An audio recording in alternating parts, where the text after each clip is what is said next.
Here they go into the back. The blue light on. We have a race, and Satnova's beaten Pure Steel out by a length and a half. Welcome to Talking Trots, hosted by Morts and Michael Radley on Tab Radio, Racing and Sport. The sensational Sydney sider, Seals to Sam, comes off the back straight. He's a bucket load of alliteration, this fellow. Scott Bomber Hill will join the boys to look at the Friday night meeting at Gloucester Park, and Hayden King will find the winners for the weekend's racing. Here comes Quinny. I'm the mighty Queen is 4 deep and letting go. Sit back and enjoy Talking Trots with Morts and Michael Radley. I'm the mighty Queen is just in front. Dasher VC can do no more, and the West Australian champion has done it again. Yes, hello and welcome to another big edition of Talking Trots. It's the WA Pacing Cup edition, and what a race it's going to be tomorrow night at Gloucester Park. And the barrier draws made it very, very exciting, and we're going to discuss the Pacing Cup. Bomber Hill will dissect it. He's going wide in the Pacing Cup, so there might be a little bit of value. It looks like a race that may be an upset, and that's the way Bomber's going to go. We'll get that a little bit later on. Hayden King will be along with us a little bit later on as well to give us a couple of tips in the provincials and country venues. But I had to go and find him after last week and make sure he got in here today. Glen Mortimer, welcome to the show. Have you recovered from Friday night? Of course I have, Michael. You do lose well, Mort. So you win very well. We did finish second and fourth and eighth in a derby, so that's... You knew where the other horses finished, did you? Because you didn't know on Friday night. I looked it up in the harness website, but look, congratulations to the owners of Sky Lou and Gary Hall Senior, the Hall of Famer, just a fantastic trainer, and perfect drive by Madison Brown. Just knew which horse to sit on, and never ending, just over raced and a little, and great drive by Matty, and congratulations. It sure was. And tell you what, Senior, geez, he's hard to beat in these big races, and he's going to be hard to beat again in the Pacing Cup. How many has he won? 12? 12? Yeah, I think he's won 12. So, Juniors won 9. So they're hard to beat in these big races, and they've got another. Senior's got 4 or 5 in tomorrow night, 4 in tomorrow night. So we'll dissect that race. But congratulations to the team, well deserved from Senior and Madison. Got a great bunch of owners too, and we caught up and wished them well. But great bunch of owners, and anyway, it's good to be back after a couple of weeks out in the paddock. And thank you to our very good friend here, Hayden King. Hayden and Silky did a great job last week whilst we were down in Boyanup. And Michael, I'm surprised that after these couple of blokes do it, we actually get let back in the studio. And I'm surprised Justin lets us back on his property after he got beaten the derby when we were down there the day before. Yeah, well, it wasn't good. But big night last Friday night with Scott Bomber Hill up a massive 7 units. He has been on fire of late, absolutely on fire. Plus Silky threw out Major Express at $2.30, and unfortunately for the battlers, Hayden managed just one winner out of 4, but I'm sure he'll bounce back this week. So much so he couldn't afford shoes this week. He's gone without shoes this week. But it was a great night of racing last Friday at Gloucester Park, Michael. Even you or I could have picked the opener in Codebreaker. Just absolutely effortless. Born to Boogie enjoyed the early burn, 34.7 lead time. Took some time when they straightened, but of course, too good for Gemma Hayman and A.C. Lewis. Star Lavra did some work to get to the front, but was too strong. The Champ, Magnificent Storm, straight to the front, and that was that. In that field, you would expect it. As we said, Sky Lou, well driven by Madison Brown, camped on the leader, never ending, and won the WA Derby.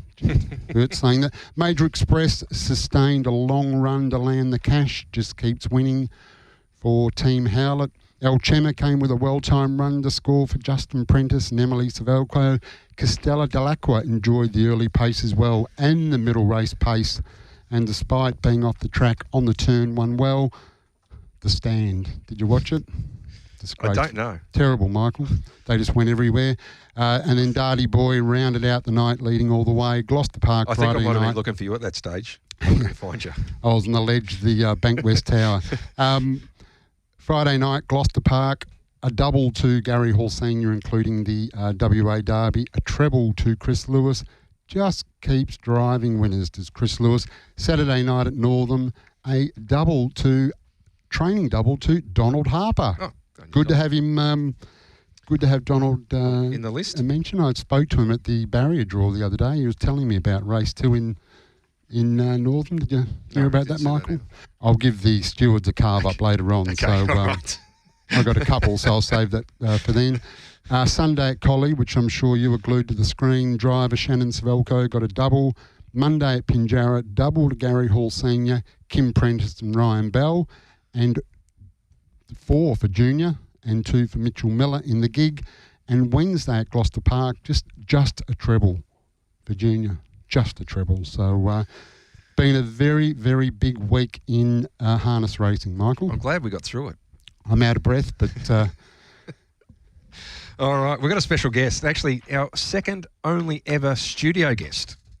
Very special guest. Certainly is. The star of Sky Racing. I speak of Brittany Graham. We'll introduce Brittany in just a moment. But Brittany's not only a star of Sky Racing, she also jumps into the cart on the odd occasion. And her favourite trotter, Majestic Harry. 2 starts ago, won. Let's go back a couple of weeks and listen to the dulcet tones of Chris Barsby calling home Majestic Harry. Lavros goes to the lead. Majestic Harry goes to Majestic Lavros. Coming through on the inside, Sugar and Spice. My Ultimate Eddie is deeper. They're into the home straight. Majestic Harry races to the lead. Majestic Lavros can do no more than Sugar and Spice. My Ultimate Eddie, Majestic Harry. Majestic Harry scores, beating My Ultimate Eddie. Third, I'd say Surf Fahrenheit. A big hello to Brittany Graham. Welcome to WA and welcome to Talking Trots. Yeah, thanks very much, team. I certainly tune in regularly, so it's I do. I'm not fibbing. I'm telling you right now. That's number 16. Number 16, you little beauty. It's a bit like when my mum says she tunes into a bit of my stuff. At least I know that I have one viewer or listener. So, but no, it's great to be aboard. And yeah, what a week to be involved. It's very exciting. I thoroughly enjoyed last weekend. I haven't been to Gloucester Park a lot, but I love getting across and getting involved, and great to be back this weekend as well.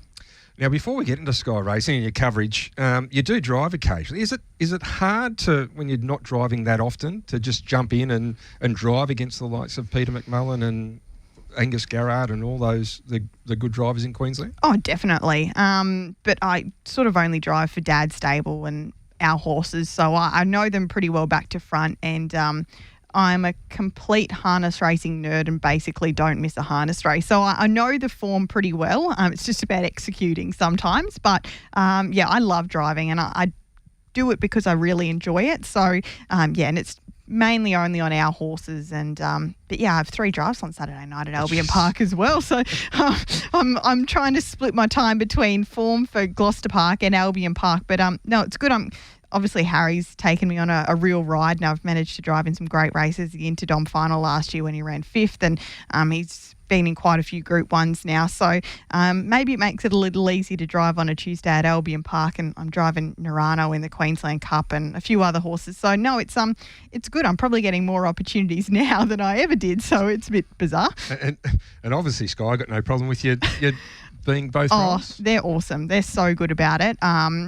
Yeah, I think they probably appreciate the fact that I'm sort of still very much involved in the industry at that level, and maybe they think it's a positive that I'm sort of still out there driving. So no, they're awesome about it, and particularly when Harry's racing, they pretty much know, well, Britt's going to have some time off here or there, but kind of worked out well these last few weekends. I normally have Fridays off, so coming across here and working at GP has given me the green light on Saturday night, which is nice. Yeah, well, there's not too many people in the media that can do both. Ryan Phelan used to talk his ability up, but we saw a couple of his races, and honestly, he's a very good presenter.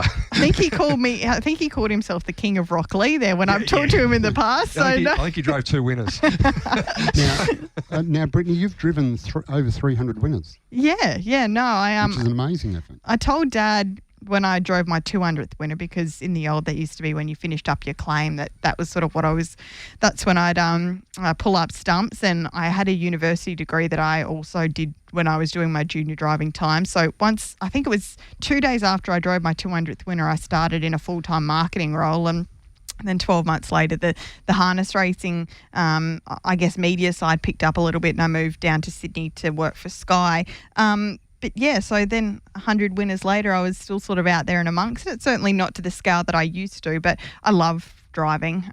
I just love being with the horses. So I'm very lucky that I get to do both. And there's still nothing better than that winning feeling. Like when Harry won the other night with that replay that we just listened to, like I was absolutely on cloud nine after that. Nothing beats it. So it's nice to be able to do both.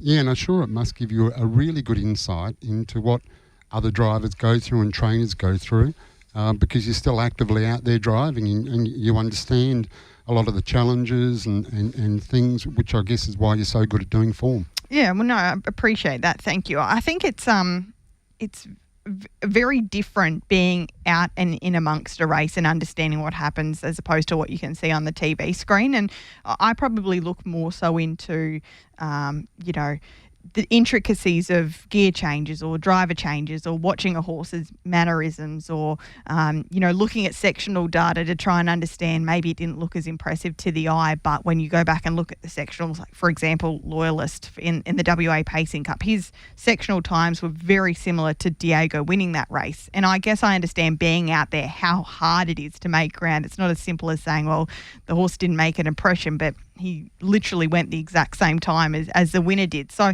I think I have, that sort of knowledge and side of things as well. And I might look at a race differently to a regular form analyst who isn't amongst it, because I know how hard it is to make ground wide off a track or how important it is to be on the inside or, those different things. So I definitely think it helps me. And to be honest, when I drive in a race and I'm involved in it and then I see horses come out in different races going forward, I think I'm even more aware of what's occurred because, again, being in a race, there's nothing quite like it. Yeah, absolutely. I can imagine. And you would have watched our product from afar many a time. We're very proud of Gloucester Park Harness Racing. We think it's the best product in Australia.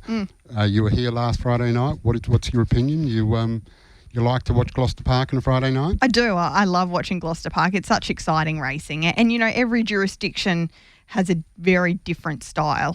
Albion Park is what I've grown up with, and I think a lot of the time it's more so the driving colony that's involved as opposed to track size or horses or distances. So, there is a very aggressive driving colony in Queensland, and that's what I've grown up as a part of, and therefore I think the racing there is exciting too. Quite a lot of mile racing, which is obviously different to Gloucester Park, a lot of middle distance racing. Seen lots of Menangle now, and as much as I think personally I enjoy driving at Menangle, maybe it's not as much in your day-to-day watching as exciting as a Gloucester Park, and then Melton has its own intricacies as well. So I'm very lucky that I get to see a lot of racing, and I very much enjoy watching Gloucester Park, and I'm not a huge punter myself. In fact, I'm not much of a punter at all because I'm a horrific loser. And it's bad enough if I've put my tips out on Sky Racing and they've gone terribly as opposed to losing my money as well. But I think Gloucester Park and Western Australian harness racing is a great betting product. Couldn't agree more. Could not agree more. Well done. Yeah, We'll be playing that grab for a while. we certainly will. Put that on social media. And now, obviously, this Friday night is the premier race in WA, the WA Pacing Cup, Tab Touch WA Pacing Cup. Hopefully you've had a bit of time to study the form. I very much enjoyed the fields coming out on Monday. Last week I felt like I was scrambling because I obviously came over on Tuesday night and the big 10 race card, and maybe I'm definitely not quite as across the form as I would for the Eastern States. But yeah, I really enjoyed having Monday as an opportunity to look at the field and go through it in detail, and a great barrier draw for this race. I think that it's played into the hands of being an exciting race from start to finish, which is what we all want, particularly in our feature races. It's our prime time to showcase our sport, and we want those who maybe only view it once or twice to really have a great, viewing experience. So, no, and Loyalist obviously has made things very intriguing. I think there's going to be a lot of eyes in New South Wales and up and down the eastern seaboard that are going to be staying up and watching how he fares, not only from an interest point of view, but when there's a Nullarbor in only a few months' time from now, and he obviously came across. We saw Better Zippet and Spirit of St. Louis come across as well. It's a vast spread of horses that maybe if someone has a horse that they think is comparable to Loyalist, that they might start to show some intrigue in coming across. So I hope that he goes really well tomorrow night, mainly from that point of view. And obviously, Joe Connolly's a great guy, and Seaton Grime is having his first Group 1 drive. And at this level, that's a fair baptism of fire for him. But no, I think it shapes as a really good race. And when I was looking at the form in depth as well, there's a lot of horses in this race at big prices. It would not be a complete shock if they got up and won. Like having a look at Tenzing Bromac's form, I feel like he's flying at the moment. And with any ounce of luck, he could win the race. I think it's that sort of race where there's a lot of horses going extra well that maybe have drawn poorly, but could certainly come into calculations. So Loyalists, you've probably seen more of Loyalists than we certainly have. From number one, has it got the ability to hold up, and do you think they would want to hold up? Yeah, it's a $450,000 question, really, isn't it? And young Seaton has really, I think, a big decision to make. He's only 20 years of age, and he's having, as I mentioned, his first Group 1 start, and he'll be thinking about this race and going over and over and over it. So he could have a decision going into the race and completely change it. But deep down, having seen quite a lot of this horse, I think they'd be happy to take a trail on the right horse. He's led up a few times, and when he first came across from New Zealand in lower graded races, he led up and won at Penrith. But when he stretched out to Menangle over longer distances and in stronger races, he was found out a little bit leading. Even going back to the Redcliffe Cup, which I guess is the most comparative race we can make because it was around a smaller track. I know it was a standing start, but it was over the long distance. He was happy to hand up to Better Zip It with a mile or so to go, and he was too quick for that horse. He's a good stay. He's got really good staying credentials, but he's not to my eye and to my knowledge from what I've seen of him, he's not a gritty horse that has to get out and run his rivals into the ground. I think he can follow very good speed for a long distance and then has a turn of foot at the end of it. But, you hand up and you sort of your own destiny's out of your hands a little bit. But I guess to answer your question, I think he'll have enough speed to hold and wait for the right horse. And personally, I think that right horse could be Diego. Right, okay. Michael, what do you think? Yeah, well, I agree he's got enough speed to lead. And yes, he does have to pick the right horse, but it mightn't be in his hands because Jumpin' Jack Mac might be the first horse that's holding the other two wide. I think the first four are just going to go hammer and tong for that first 200 to 300 metres, and it'll be interesting to see who bails first. Well, I talked to Joe Connolly this morning. He's a police officer, actually. He's a copper, and he went back after his JP Stratton effort, and he only arrived back in the state on Tuesday or Wednesday. So he's been staying at the Reeds property, Loyalist, but and he's just happy to be here. He owns his horse himself, and that's why they're here, because it's not about the money as much as it's a very, very good prize pool on offer. He's just really enjoying the ride with this horse. He was in tears after he won the Redcliffe Cup. He just really loves being involved in these big races. And I sort of said to him, what are you thinking? You're not the driver, and he's the kind of guy that will completely leave that up to Seaton. But what are you thinking? What would you like to happen? And he said, I would be happy for him to try and take them all of the way, but I guess when you have that, and everybody would be listening to a lot of the chatter around, when there's that little sense of maybe there's an opportunity that they'd take a trail, I think that a few are going to have a really good look at him early on. Joe said, I want him to lead to the first turn so that then Seaton can make a decision. He'll have the inside running when that first turn comes up, and then he can decide what to do from there on out. So it's not just going to be a case of him grabbing hold for the first horse that's on the scene. But then, as you mentioned, Michael, I guess the fact that Jumping Jack Mac, would he hold the lead if he found it?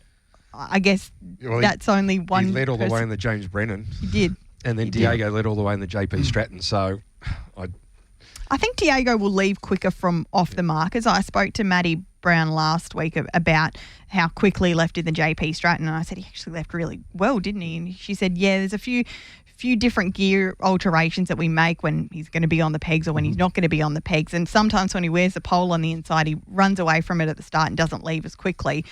So I think that Diego will leave a lot quicker from the 3 position than maybe what he does when he's drawn down low, and that'll give him an opportunity to hold Magnificent Storm. But yeah, Jumping Jack Mac, certainly the meat in the sandwich, isn't he? Yeah, it certainly is. And then you've got Minstrel, who's going to definitely push forward. You'd think you'd have to.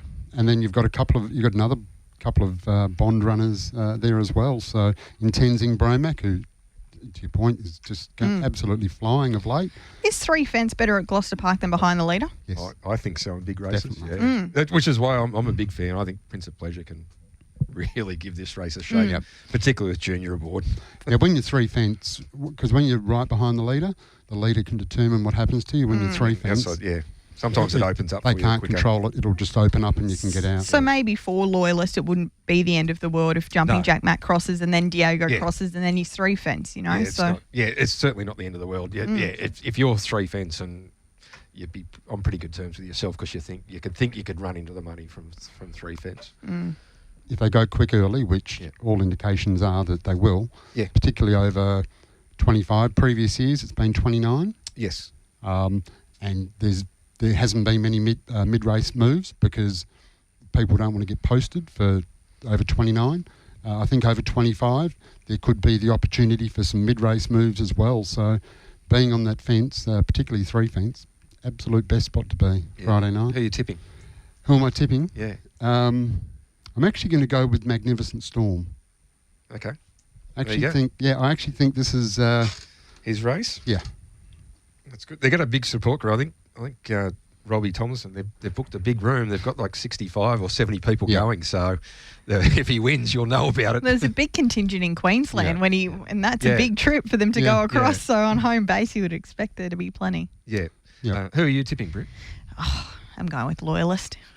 Are you surprised? No, I just think he's going to get the right sort of run in this race. I'm not subscribing to I would not be tipping him if I thought he was going to lead, put it that way. I think he's a much better chance just parked in behind them. And I thought his run in the JP Stratton was maybe better than it looked on paper when you go back and look at the sectionals, and he was off the track and he actually burnt really quite hard for that first 50 metres and got nowhere, whereas he's a great fence horse. And I thought he ran a really good race in the Nullarbor earlier this year in a similar field with very little luck. So I think the barrier draw is a major player for him. He's had more time to settle in here.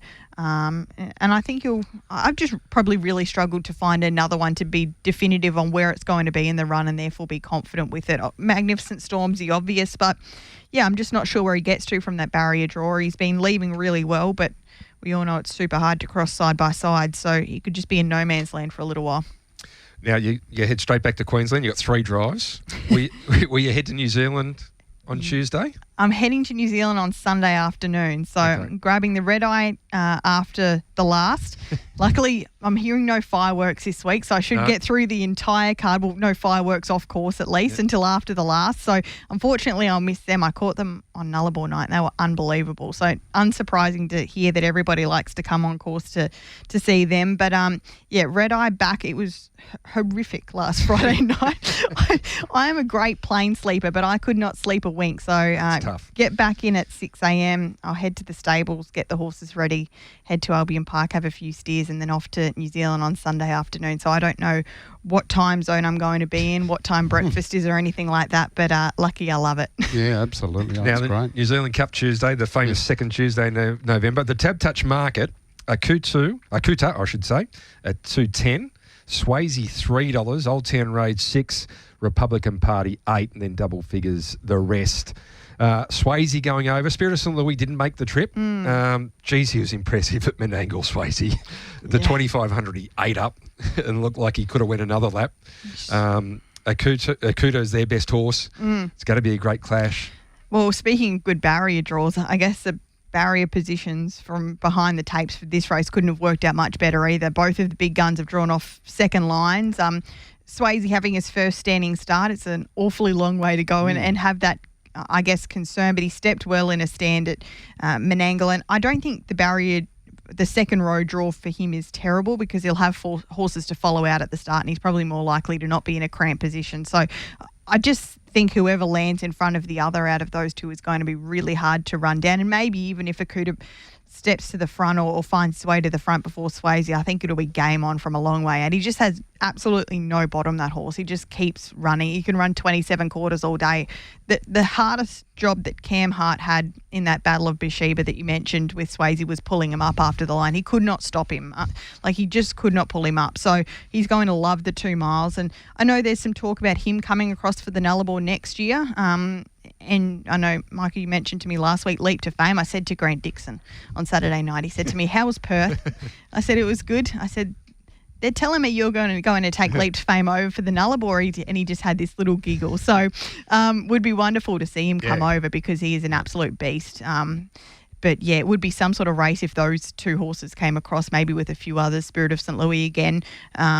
It's a really deep open class crop at the moment, and there's really no standout. As much as I would love to say Leap to Fame is the best horse in Australia, he probably hasn't really proven it yet. So I think that sort of dangling prize money of over $1 million might be a little too good to refuse, particularly with the flight and I guess the timing out of Sydney. It could really work. Yeah, well, it was a fantastic 4-year-old crop this year. Sure was. Leap to Fame and, a Miracle Mile winner went round in a Eureka. So, it was outstanding. So if we can get them now, there's nothing for them now. They're in the open class. It'll be a fantastic result. Britt, great to have you here. Really appreciate you coming and seeing us. I know you're busy and got form to do, and it's a big trip. But we really appreciate you coming on and having a chat. And I actually, last time, we were at the Inter-Dominion in Auckland. And myself and Rob Cartrell, we've ducked in to watch a couple of races, and in walk the Grahams, Linda and Daryl, and we sat there for about an hour just chatting and having a drink and watching the Australian racing. We're the only ones in the TAB area, but great. I've known your father for a long time. When Lanarcost and all those good. I think he bought a filly to Harold Park to race in an Oaks. I think the first time I met him. Well, he speaks really fondly about his trips over here to Perth. He was actually giving it to me the other day when I was blowing up about the red-eye trip. He's like, I used to do that lots of Friday nights in a row. You'll be fine. But he would love to have a horse good enough to bring over here again someday. And I guess that's really opening up again. It's great to see some eastern seaboard horses come across post-COVID. I think it really makes a big difference. And not only from a race perspective, but an interest perspective as well. There's plenty more eyes. So, no, it's great to be here, and thanks so much for having me. The red eye does stop a few. We actually had Luke McCarthy booked to come over to drive Valedictorian last year in the 2-year-olds because Junior was driving Never Ending. And he booked in, and then about an hour later he goes, the only way I can get home is the red eye. He said, I'm too old to do that now. Pretty tough. So I now understand. Yeah, very tough. Very tough. Yes. Britt, as I said, thanks for coming on. Thank we really you. appreciate it. Pleasure. Now, Sky, we'll plug tomorrow night because you're live on Trackside all night. You're doing pre-race interviews. Yep. And on Sky Active, the post-race interviews. So if you've got a Sky Active account, make sure you or if you haven't, download the app and get the Sky Active because it's a great coverage. It'll be all Gloucester Park. No, thank you very much. No, it'll be really good. So about 5 minutes pre each race, we'll have market updates. I'll do plenty of interviews. So even if they don't make it to Sky Racing 1, if you're on Sky Racing Active, you'll be able to catch it all. Then the race coverage and my favourite job, the post-race interviews. You never see a grumpy driver after a race. So no, we'll have all bases covered there on Sky Racing 1 as well. So no, you can just download the app and make an account and catch it all on there. So hopefully you can join us. Good on you, Britt. Thanks for joining us. Cheers. All right, Morts. Michael. Did you want to talk about your steward stuff now, or do you want to wait for later? Give him a swipe later on. Doesn't matter. But did you nice drive Denny Rockets in Northern? Torrivan Amy was a great win. You probably weren't watching. Did you watch? It's been a big week, Morts. Did you watch Collie, Michael? No, it's been a big week. You didn't watch Collie? I had to get ready for It was a great race. The Joe and Margaret's Velco Memorial Pace. Yeah. No, you didn't see that either. The 4-year-old classic. Yeah, I did. Okay. Pinjarra, or that? Yep. How big was the run by Luca? Yeah, super. 3 wide early. What a drive by Gary. Got to the front. Didn't get beaten by much. What about She Hall on the favourite? Hands over, knowing to a longer price horse, knowing that he's going to take him to the lane and almost beat him. But that's the problem with the cheats lane, isn't it? Is that they do tend to hand over. Geez, like you're on that. fire tonight. You get beaten a derby and you're fired up. This is what I like, Morts. Now, this segment, Mort, is brought to you by Retrovision, your local WA electrical appliance specialist. RAC members receive an additional 5% every day. The Ellabrook store's opened. Morts. Mate, there is no better time to get in. That's Christmas shopping. Yes, but it's the at the moment. Yep. We've got up to $400 gift card on air conditioning, and try to tell people summer happens the same time every year. Yep. It's going to be happening. Buy your air conditioner now. Get it installed. That takes 2 or 3 weeks, so do it now. Failure to prepare is preparing to fail, Morts. Affirmative. Up to $400 gift card, so get into your local Retrovision store today and take advantage of that. And then we've got the Black Friday sales coming up very soon. So lots happening at Retrovision. There certainly now, is. I see that Brittany did have a university marketing graduate. Yes. I think her and her sister are both university graduates and but went through and Well, if she's ever planning on settling in WA, could be a role selling toasters or something if she wants to. Indeed. I reckon she'd sell a lot of toasters. Got no doubt. Now, it was great to have her here. She's does a great job on Sky Channel. Yes, certainly Terrific does. job. Yeah, no, really good. Job. And So, great insight to interviews as well. Like, Yep. when interviewing the drivers about tactics and follow-up questions, it's fantastic to have her on course as well. Now, Morts, we're going to play the Derby after this. So now, hang on, before you go. You need to go back and look at a few races throughout the week, Michael. All right. Because, like I Give said, me a list. It was a really good drive by Denny Rockets at Northern. Driving on well. Torrey She Amy. drove a great But for Sam Torrey, now how long Sam Torrey been that Wednesday? That was Wednesday Gloucester Park, wasn't it? Drove one for Sam Torrey Wednesday Gloucester Park as well, which was a great drive. Yes, but This one Sam was Torrey's been around. It was the same horse. Same horse. There you go. A double in 8. There we go. Yeah. Because he had a horse by the name, I think, of Torrevian Derby, which I think won the WA Derby. Okay. Because all of his horses were the Torrevians. Yep. But No, that was a brilliant drive by Denny Rockets to get Torrevian. You're really Amy pushing home. this Rockets narrative. Sorry. Rockets. Well, it's a Twitter. The Twitter. That's a Twitter handle. Oh, okay. Denny Rockets. And she goes like a rocket. Sustained a long run to beat the odds-on favourite, bronzed. Yep. And then Collie, the Joe and Margaret Savelko Memorial Pace was always race. really good. The Really Savelkos was. each year try and win it. With a better move along scoring from Minor Catastrophe, and the win by You're So Fine was terrific. But I thought that Great run, Luca. Luca was paying really $51. It was amazing. Yeah, keep trucking. Just kept coming and coming. So it was great. So trained and driven by Bill Hayes, 3 wide early, then hit the front and fought on all the way up. It's the an straight. interesting 4-year-old crop, isn't it? It is. Because last Very year we open. sort of had Laverajo, Mighty Ronaldo racing the free-for-allers, and they sort of looked the standout, and then himself was coming through and Penny ran some big Tiger. races, and Penny Tiger was in there. This year, it's been a bit harder to line up those 4-year-old races. You also find probably the benchmark. Yep. I would say so, yeah. And we got to see My Ultimate Ronnie. We probably should have asked Britt about My Ultimate Ronnie coming across. Cam Hart's got to drive it. I think the Nugget. I don't think he can drive the first week, so there's a drive available for My Ultimate Ronnie for someone out there. But this year it's a little bit harder to line up these 4-year-olds, and my watch list, who they've been spruiking as probably the most ability out of the camp, he was disappointing on Monday. Mm-hmm. Yeah, absolutely. And Tricky Mickey? Yeah, well, and he's come back to form. So 2 months ago you thought, oh, geez, he's got to struggle. Absolutely. Even, he's not going that great. No, so it should be a pretty even.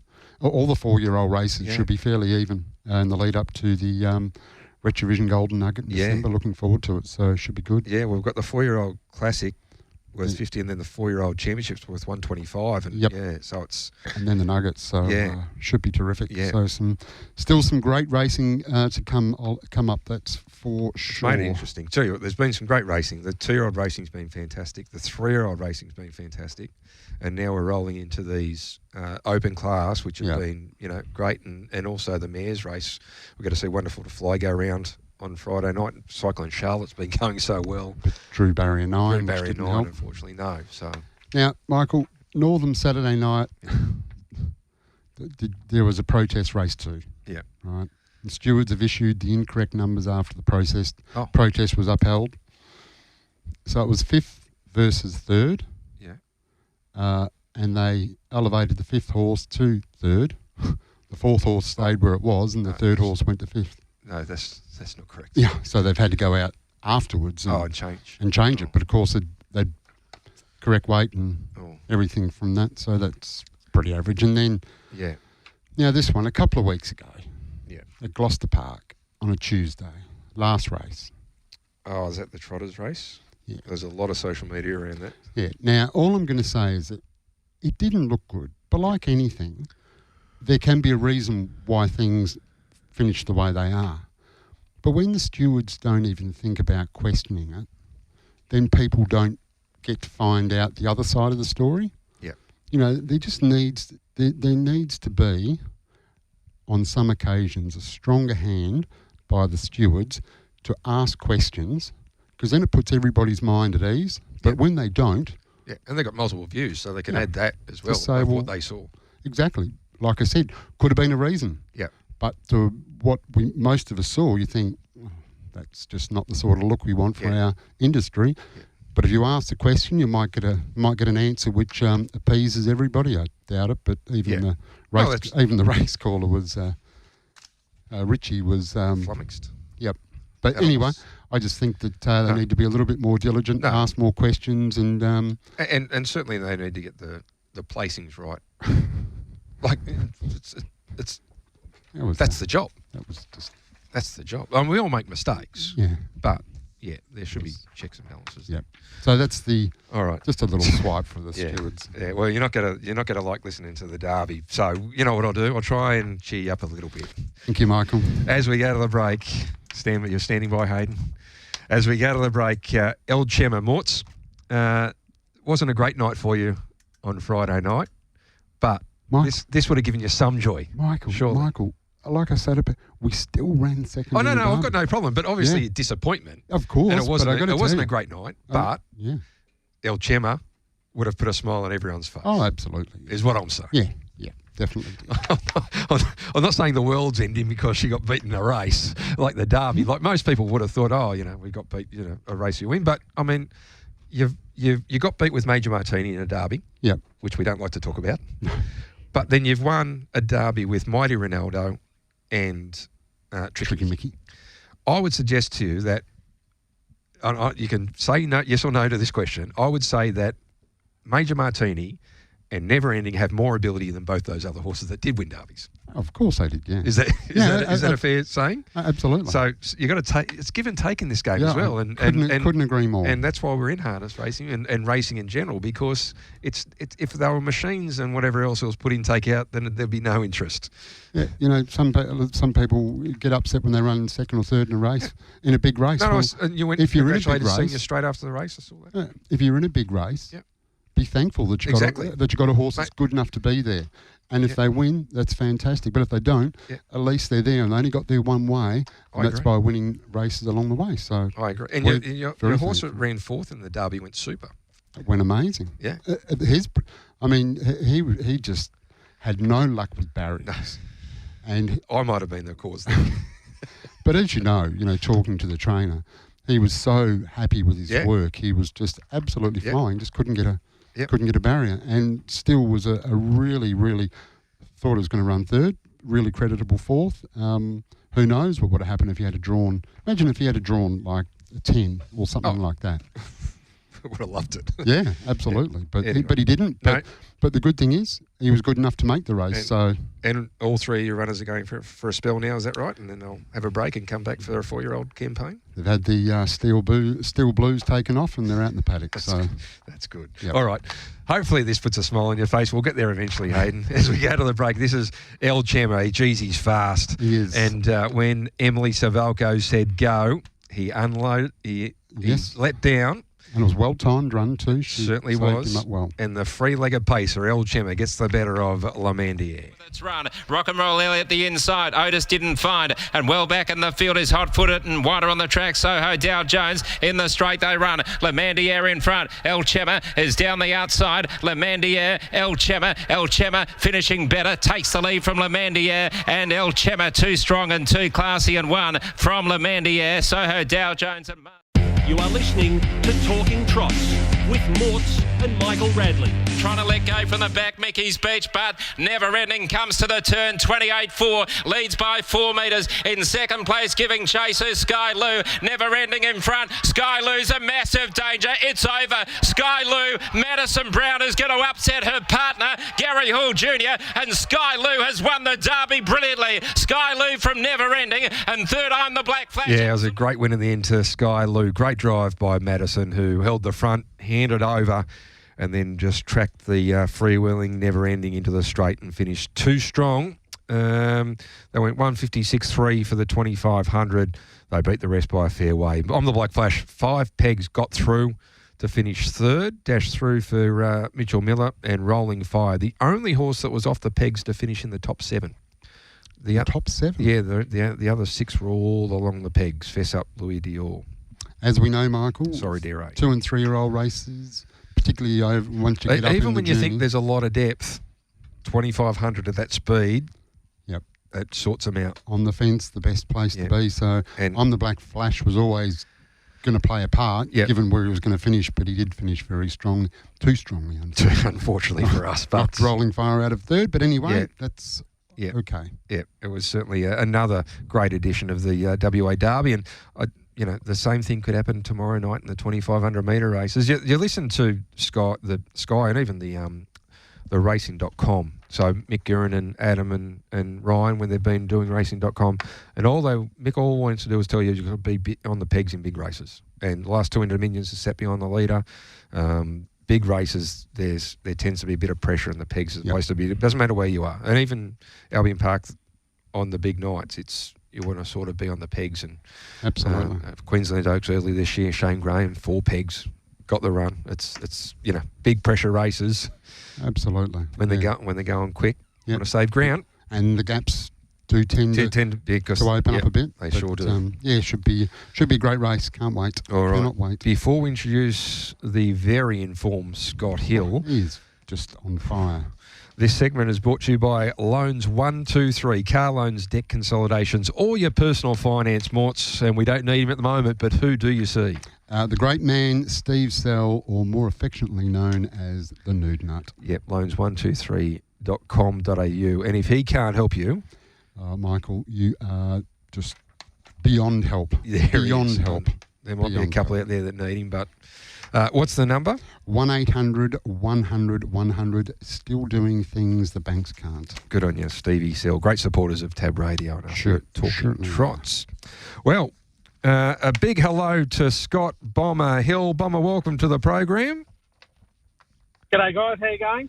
Yep, really good. We've just had the longest first segment in history, so you're a little bit delayed, but tell you what, people are hanging out for your tips because you're in good form at the moment, mate. Yeah, well, as I said last week, got to ride these waves while you're on them, Rads. But, a couple of nice ones last week. Castella Delacqua, she got out to a really nice price. And, Mitch Miller just threaded the needle there to get us into a place in the Derby. So, it ended up being a good night. Yeah. As you said, Bomber, it is important that when you're having a great run like you are, that you do ride the wave, because we know it can turn. And sometimes you think there's no way out, and then all of a sudden it just turns around. And the last couple of months have been, really, really good punting. So hope I haven't just put the kiss of death on you there, Bomber. Put the mocker on him straight away. All right. Good luck. Let's is coming. Yeah, okay. We're going to have a look at the first race we're going to look at is race number 4. Now, it's a 10-race card tomorrow night at GP, obviously highlighted by the Tab Touch WA Pacing Cup. And also, we've also got the $100,000 Norm's Daughter Classic for the fillies and mares, worth $100,000. The first race at 5:22. Obviously, it's a big Italian night, Morts. Big crowd going to be there. You're going to be there. You're in the Trots WA function. Which is now upstairs in the Radio Noro. Radio Noro, which is a fantastic room. The night sponsored. It's the best place to watch the fireworks. It's fantastic. Yeah, absolutely. And the night sponsored by Barbagallo. Yep. Should be a terrific night. Be a very, very big crowd, and they are still the best fireworks of any in Perth. And people that have been to Gloucester Park will always come away saying it's the best fireworks show there is. So get along and enjoy it. Have a look. And what time do the fireworks kick off? It'll be 10:30ish. Round about then. What time's the last? About 10:30. Maybe a bit before 10:20. Might be having a cleanser by then, I think. Hopefully. All right. Race number 4 is the first race we got to look at, and it's a car I think Brittany drives. It's the Barbagallo Lamborghini Condition Pace, 2130 metres. And as we have a look at the Tab Touch market, we got Faster Than Dad. He's the favourite after drawing the pole at 2.10. This is a great race. The Mustang at $5.50, plenty of speed. Galactic Star at $12. Babyface Adder at $61. Jetstar $16. Petronas Star, the first reserve at $7. The first reserve for the Pacing Cup. Usually they go well in the races that they're in if they miss out. Talks Up a Storm $7.50. Blitz and Buys are scratching the 8. Thompson Bay at $151. The back line, we got Cordero at $21 and Armour Einstein at $6. Bomber, what have you got for us for race number 4?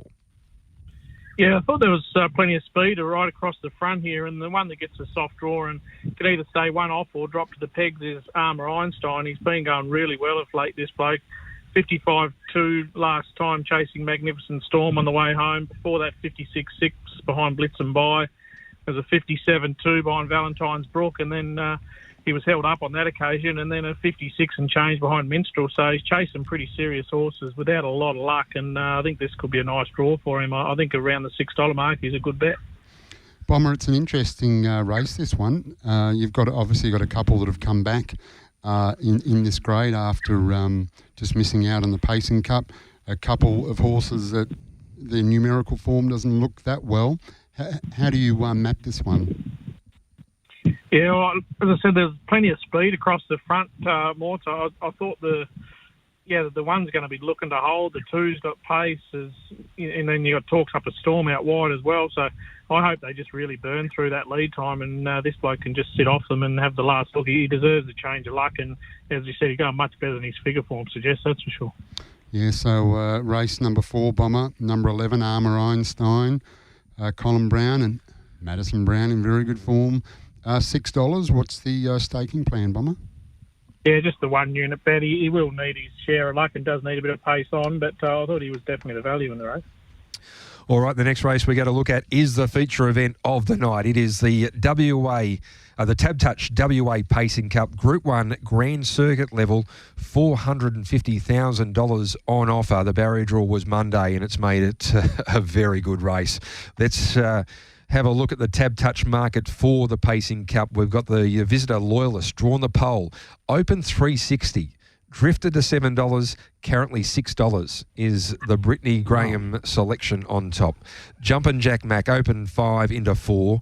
Diego 7 into $6.50. Magnificent Storm opened the favourite at $2.50. Got out to $3.10. Still holds the call at $2.90. Minstrel $41 and solid. Valentine's Brook out to $91 from $71. Tenzing Bromac, $15 into 13. Himself, 41 to 51. Mighty Ronaldo, open 23, out to 34. And it's the outside of the front line. Inside the back line, we've got Prince of Pleasure for the almost unbeatable combination of Gary Hall, Senior Gary Hall Jr., $8.50 to $10, now back to $7.50. Steal the Show at $18, out from $14, and Wild West, a former Pacing Cup winner, $41, out to $71, a little bit of specking back into $61. Bomber, this barrier draw has made it very interesting. There's a lot of pressure early.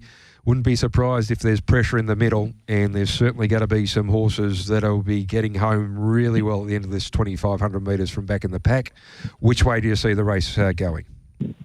Yeah, a bit like yourself, Rad's pressure right through this race, I think, and for that reason set it on a couple at value that I think will just drop off the gate. And I'm with the 2 bond runners, actually, Tenzing Bromac and Steal the Show. Both of these have won the majority of their races up on the speed, but I think that's more to do with them working through the classes rather than a racing pattern as such. And I just think they can both drop off the arm and just let it all unfold in front, and I'd love to see one follow on the other home, and I think they can be really dangerous as long as that pace is on throughout.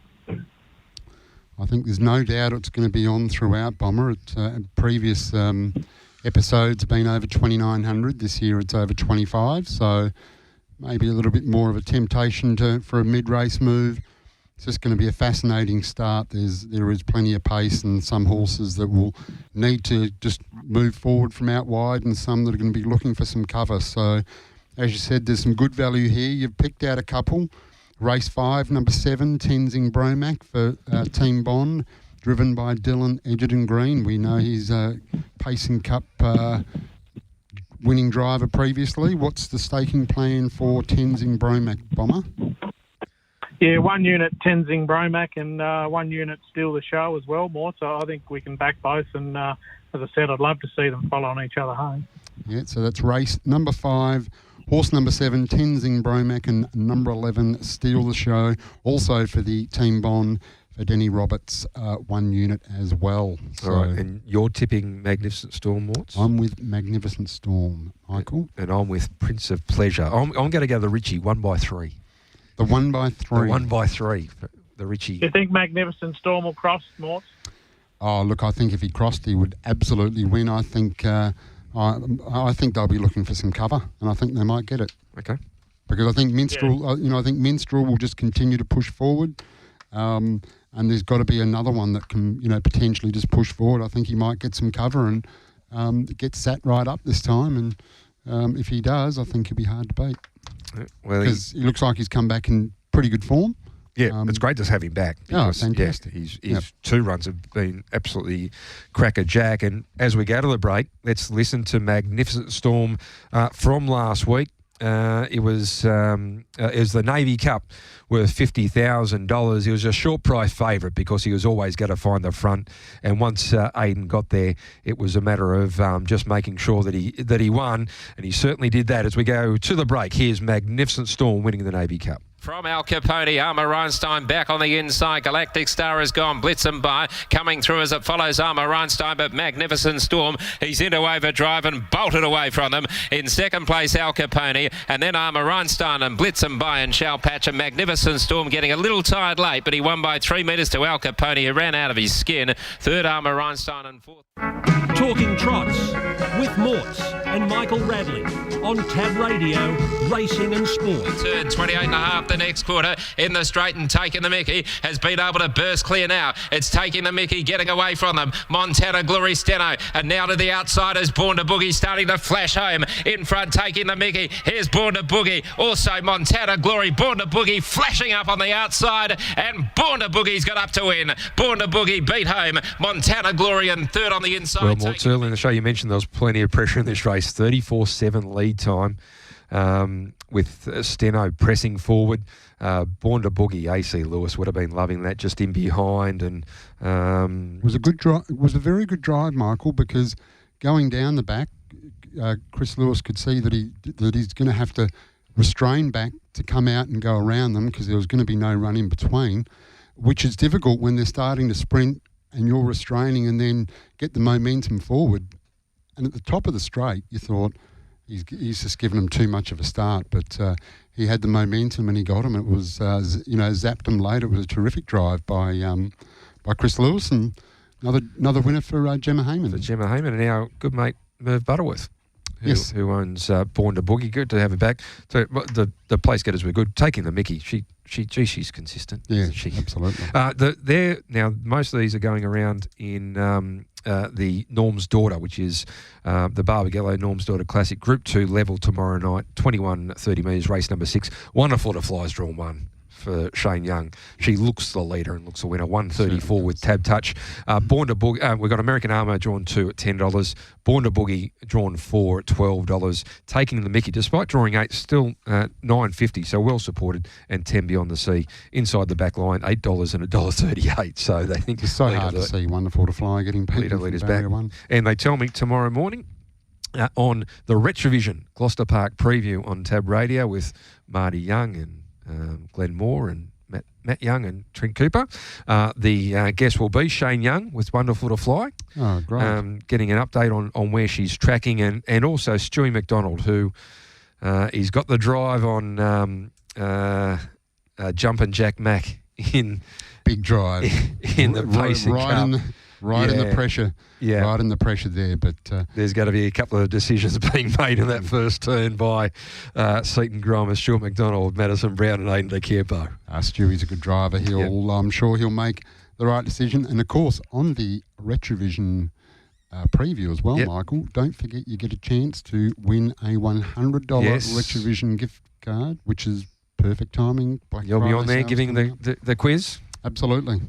All right. Let's have a look at the next race we go to look at. It is race number 7. It's the Barbagallo Ferrari. I think I think Brittany's got one of those as well. 21.30 metres is the distance. Let's have a look at the Tab Touch market. I think Hayden might have a Ferrari after. Yeah, after they got that much money out of the trotter. Sale, yeah.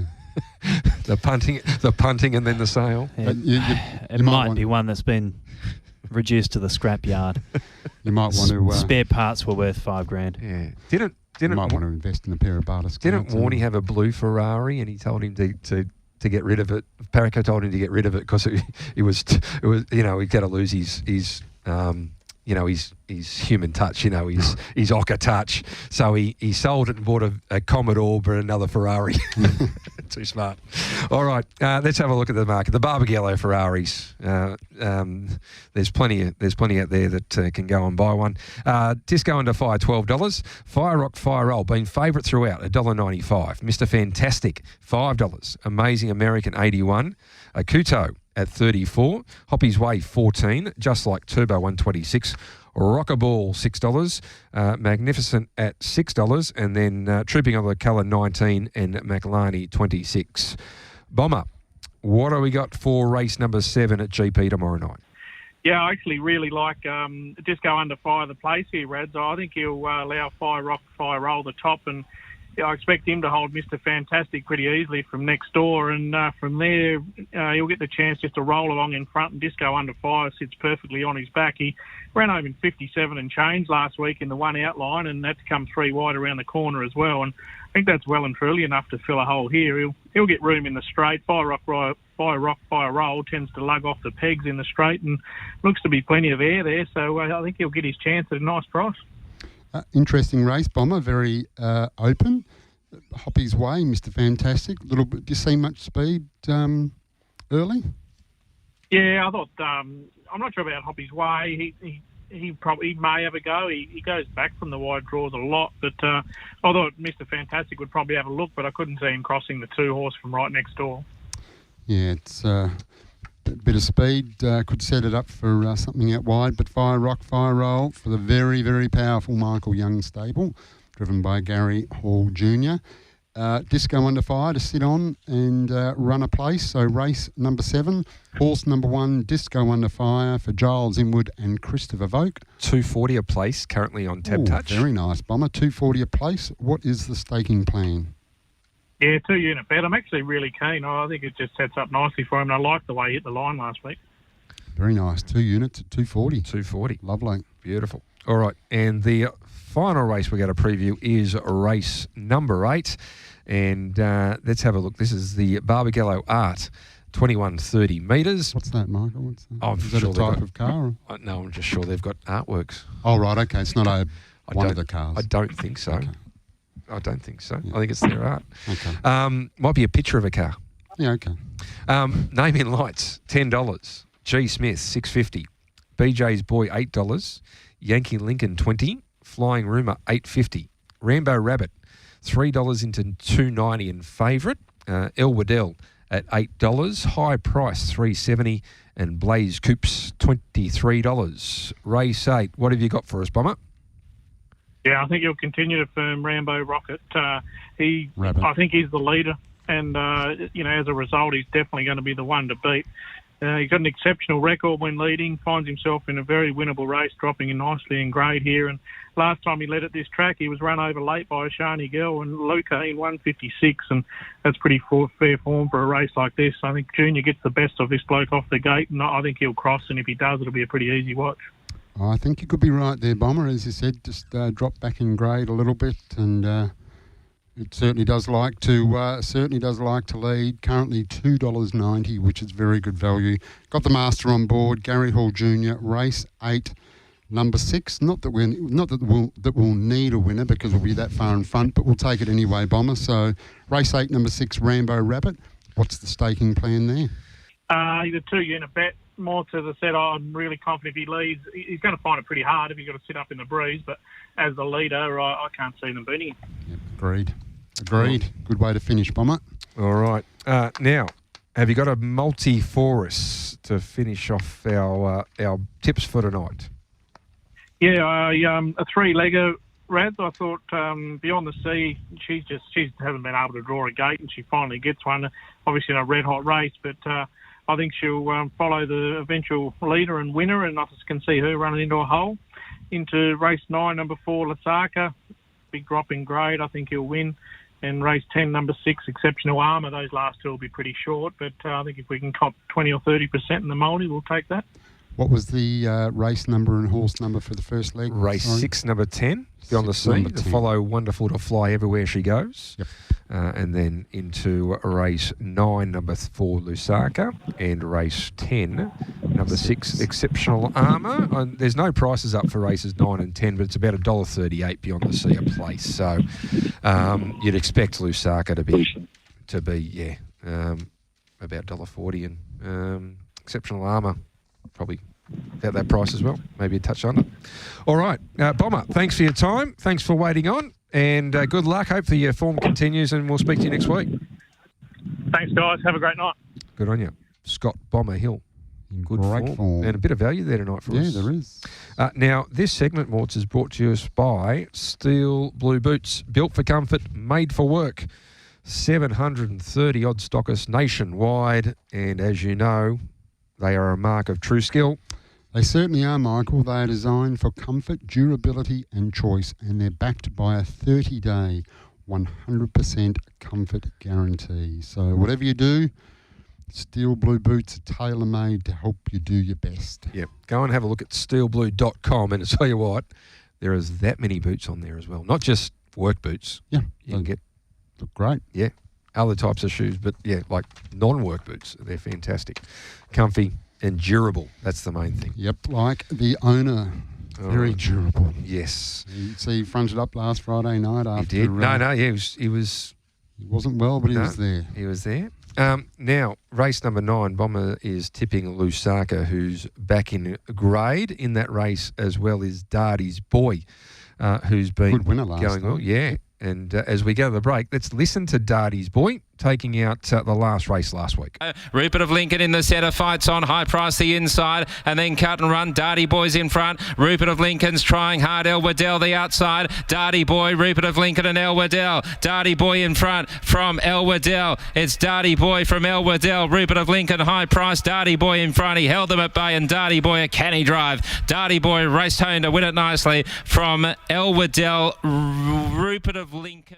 You are listening to Talking Trots with Morts and Michael Radley. Codename Marcus around the outside with Star Casino, Who's the Dad, and Ruben's Plight. Luca into the straight. You're So Fine comes to the outside. Gives chase to Luca. Al Capone saving ground along the pegs. It's Luca giving plenty, but the favourite's digging in. You're So Fine moves up to Luca, grabs him and wins a half. You're So Fine from Luca. Al Capone is running. Yeah, a couple of really good performances. Great, as I said, I think really good drive by Junior to actually identify Luca as a horse to follow, but what a performance from Luca too. Great performance. At $51, keep trucking, and yeah, could find himself in those big 4-year-old races.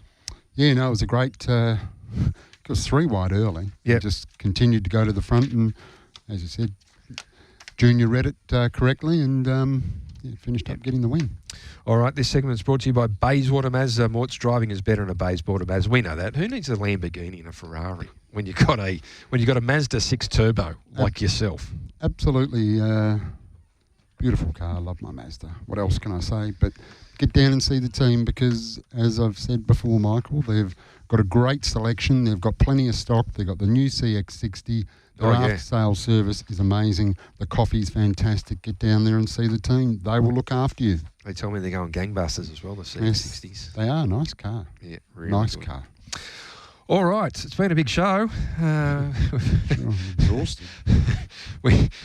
A couple of weeks ago, the last segment was the longest. Let's hope that's not the case tonight. I'm sitting here looking at the great man Hayden. He's had a big day on the beach. I'm guessing he's tanned. He's thinking about dinner. He's relaxed. You know what? I actually have not eaten a single thing today. Jeez.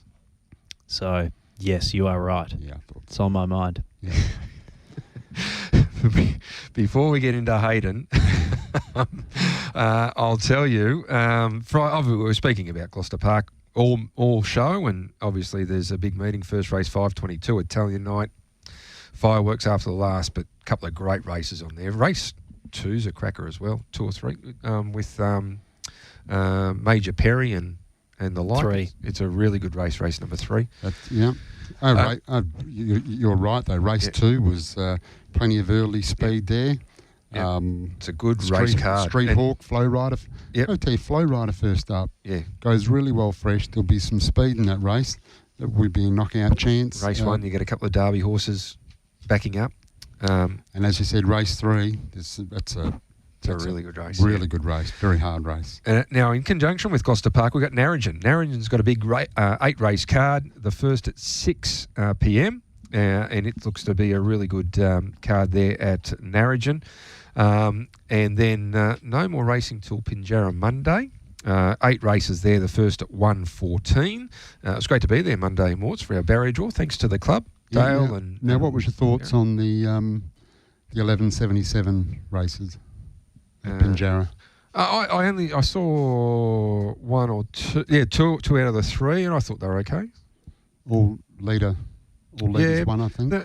Sovrano got close to Pelagroso, but I mean, there's plenty of races. Yeah, it'd be interesting to see. But after a few weeks, what the turnover's like, because it's very hard to judge early. One at $1.95 favourite, it should turn over well. And the other's just having it'd be interesting to see the figures. What was your thoughts, Hayden, on the concept? Honestly, I'd have to go and check the replays. I was at Northam Dogs on Monday, and all the races, I don't know why it is. When I'm at Northam on a Monday and Pinjarra's also on a Monday, they always clash. So I'll have to go and check the replays. I didn't really get to have a close look. The prices would suggest that they should turn over okay. So it'd be interesting to see what they do. We'll get the feedback. But it was a good meeting down there. Yeah. So they've got a meeting Monday as usual. First race at 1:14, 8 races, and then Gloucester Park on Tuesday. We've got 8 races. We're back to Tuesday after Melbourne Cup week being over, and we race Wednesday. And 8-race card, the first at 4:17 at Gloucester Park on Tuesday. But Hayden, you're out there tomorrow night. You're doing the Trots WA Twitter feed. I've got to say, before we say that, you're on track doing the Trots WA. We've spoken to Brittany. She's doing Sky Racing 1 plus the Sky Active pre and post race. We've also got Tab Radio out there. Tab Radio's got to do a full coverage of Gloucester Park on track. Matty Young's got to host the coverage with Trent Cooper. I thought you might have been doing No, they'll be there from 5. They don't need me.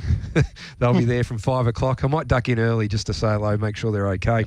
But they're going to be there. I think there's Pakenham, maybe Thoroughbreds, and the Narrogin meeting and Mandurah Dogs. But Gloucester Park's got to obviously be the focus, but they're on track. And they'll take a lot of the Brittany Graham content as well, so the pre and post interviews there. So Matty Young and Trent Cooper along. So if you can listen to the Trots Tab Radio, it's going to give you a great insight into the night. But Hayden, you're on there for the Twitter interviews, which are, tell you what, there's some really important interviews for you out there on Friday night.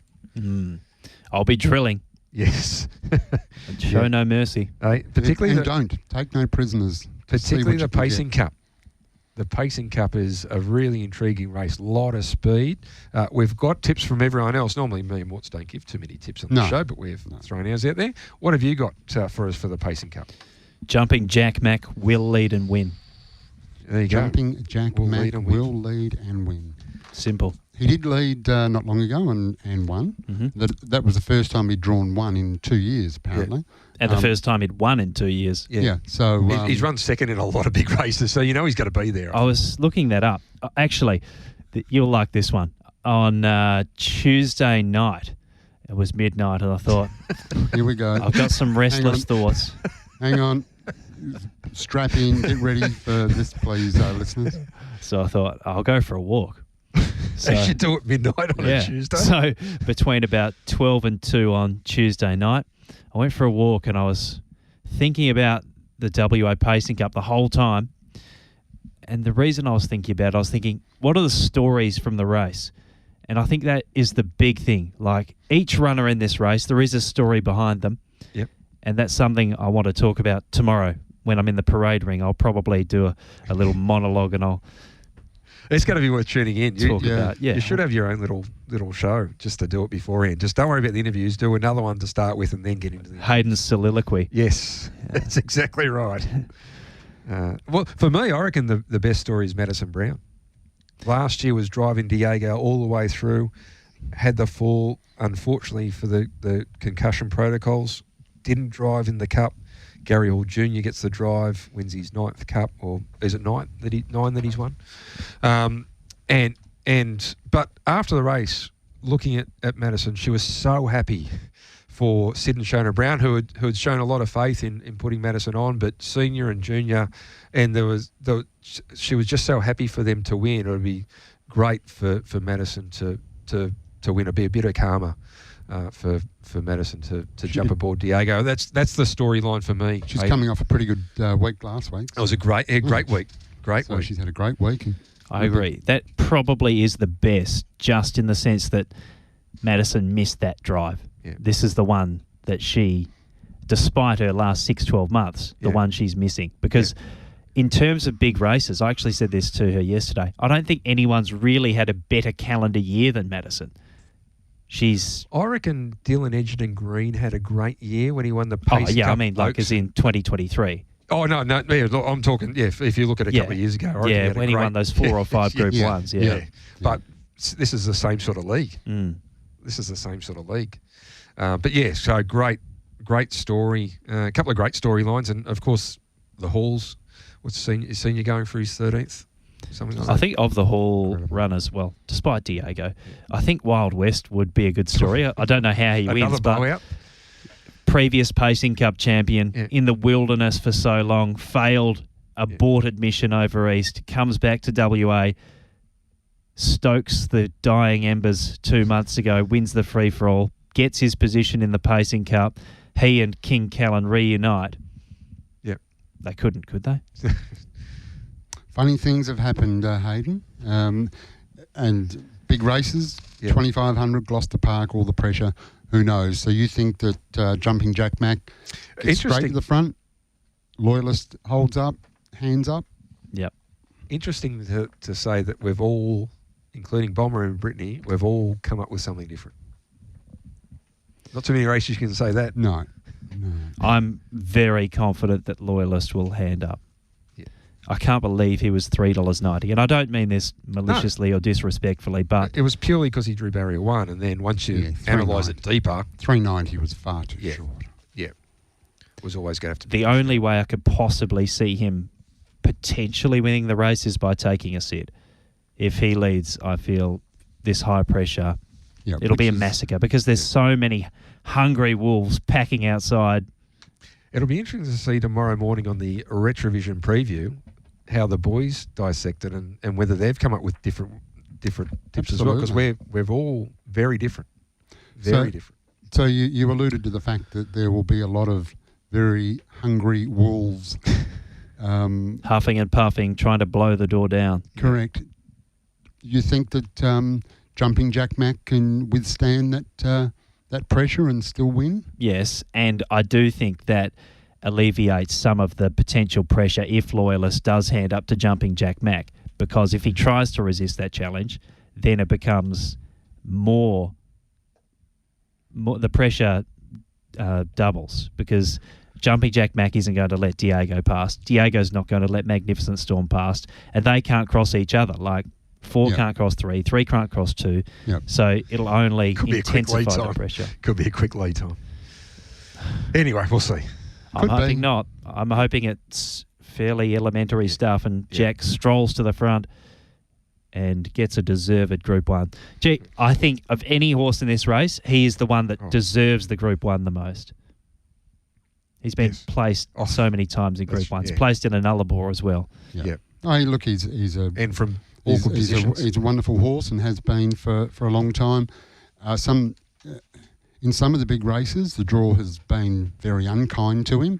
He drew 9, I think, once or twice in really big cups. So, but yeah, 4 is a bit of a sticky draw for him, but this should be an interesting race. First 4 jackpot as well on Tab Touch. Oh yeah, I forgot to mention that. almost $26,000, $25,800 Wow, in nice. the jackpot. So that'll get up. You'd imagine over 100,000 in that jackpot. Might well in advance of 100,000. So it should be a big jackpot by the time we get to race time tomorrow night. So 25,800 in the first 4. You'll be having a play, will you, Hayden? Yeah, I'll come up with something. I'll tell you what. I'll bank on number 2 for first. Yeah. That's it. Okay. Only one you need. There you go. Stand out the number 2, then you have the field for third. So you just need some numbers to run second.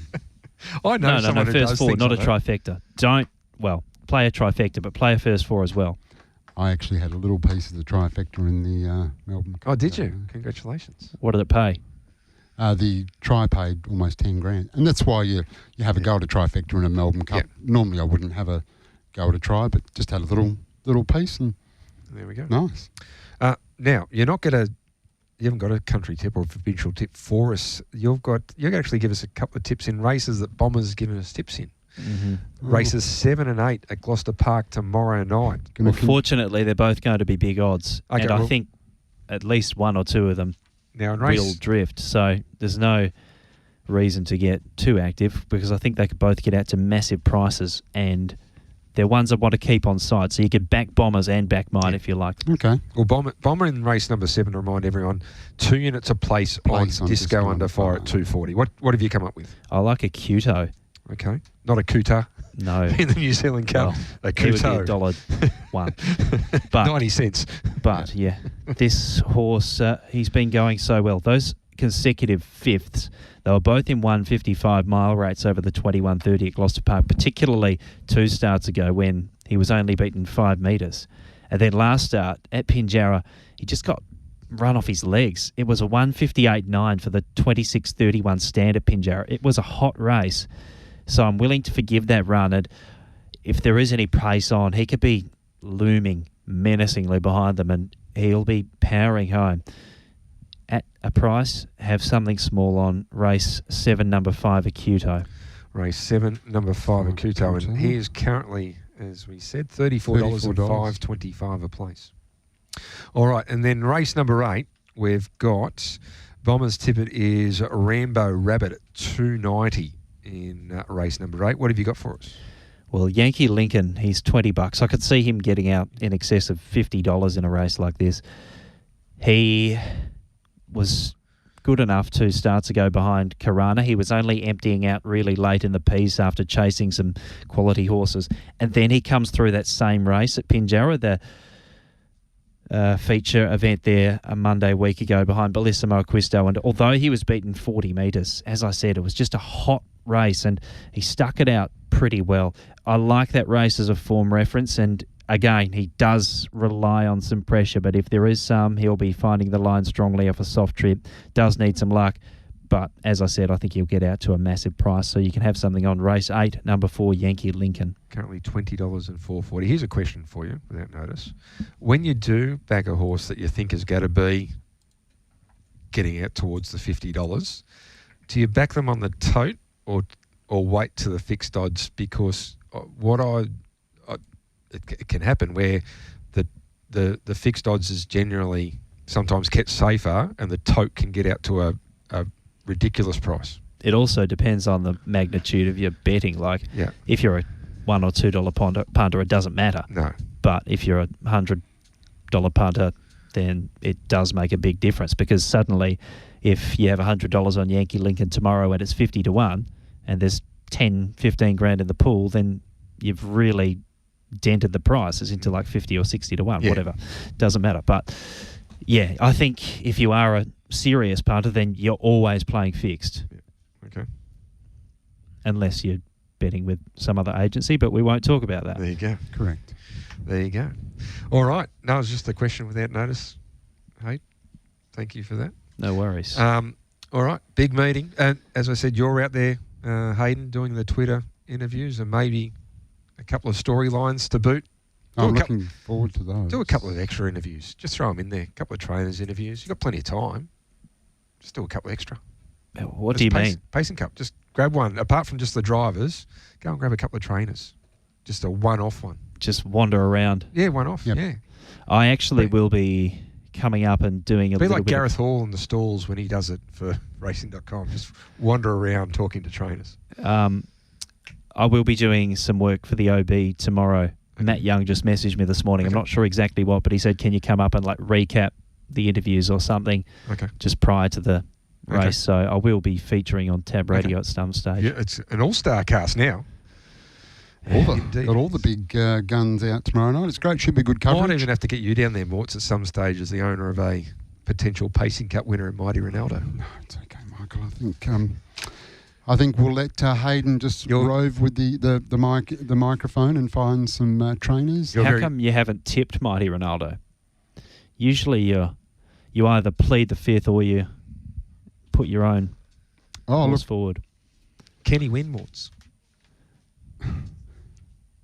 Not from Barrier 90. Okay. No. But no. You said you had a good chat to Justin during the week. I'm surprised he's talking to you. Had he have drawn Barrier 10, yeah, just a completely different scenario. Yeah. You know, because he is going really well.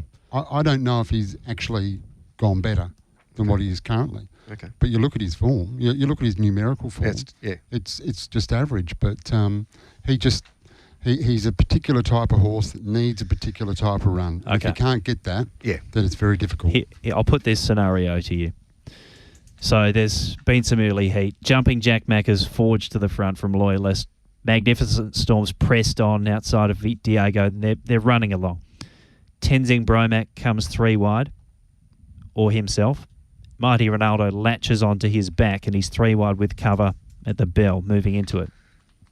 What do you feel? Stay on the pegs. Yeah. Get back to the pegs. Get back to the pegs. What are you doing out there? But what if what if 6 others have that plan? You just 7 back the fence. No. Be like, and isn't that how Wild West won? 7 pegs. He was about 5 back. Yeah. And hence why I think it's just going Yeah. to be very difficult for him to get into the race. You'll just be hoping that Loyalist holds for as long as possible. Oh look, yeah. Yeah. Like I said, he's never gone better, but just makes it very hard from out there. And when the only good thing is when he's a forgotten horse. That's when he normally does do well. So we'll see. All right. Is that it? That's mate? it. Good on you. It's been a long show. We've got through it. I reckon we've just about got Justin from Boyne up to Gloucester Park. He's listened to the whole show. Absolutely. And he's just driving into East Perth. Yep.